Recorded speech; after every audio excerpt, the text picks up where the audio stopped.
Here is the Education Financial Plan, which is an Excel spreadsheet.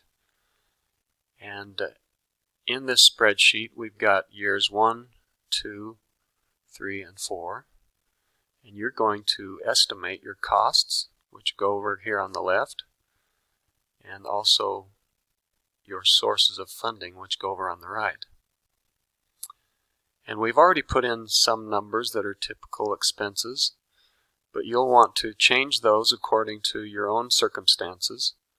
For example, if you're going to the fall and winter semester and you're not going to school in the spring semester, you can delete that, and you'll see that that total over here changed, and it also changed down here, and the overall total changed.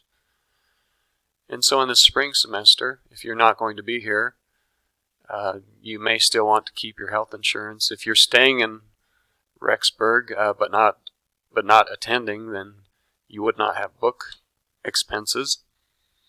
Your housing you would still have, and your food cost you would still have, and you may have other expenses. But if you were to go home during the semester, maybe these would become completely zero because you would be traveling home, and you wouldn't have to pay for your spring semester and your summer session expenses. But at the same time, if you're traveling home, then maybe this travel expense goes up. And so you see, as I make these changes, the totals all change here, and here, and here. And then you do the same thing in year 2. You estimate your expenses, and then over here on your funding sources, you would put in, sources of money that you might have yourself in savings, or that your family might have. It's so easy when it's make-believe, but it's going to be a little harder as you come up with the actual sources of funding. So let's say you have a sponsor.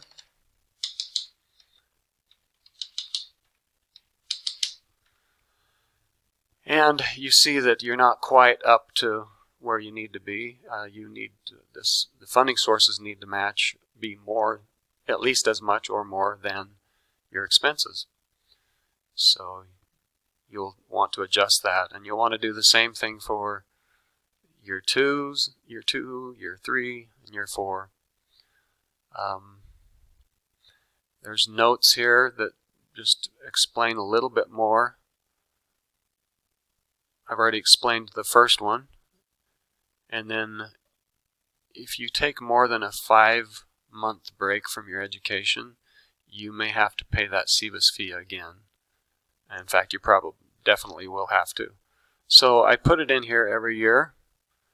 But it will normally, as long as you're continuing your education, you won't have to pay it again.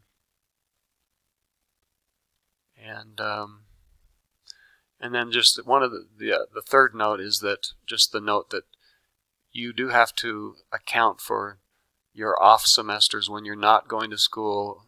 You need to put in the expenses. If you're staying here, you need to put in the expenses it'll cost you to stay here. Or if you're going home, then of course the travel will change a bit.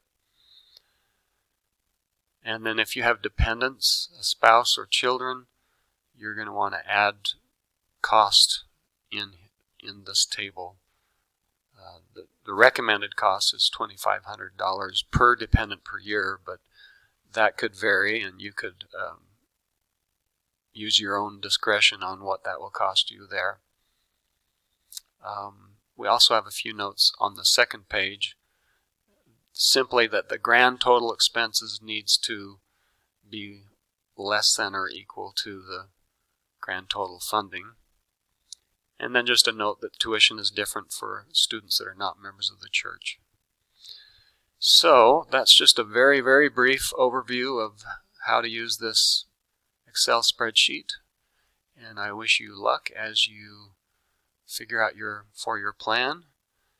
As you do this plan, it will help you to be more successful and to avoid unpleasant surprises.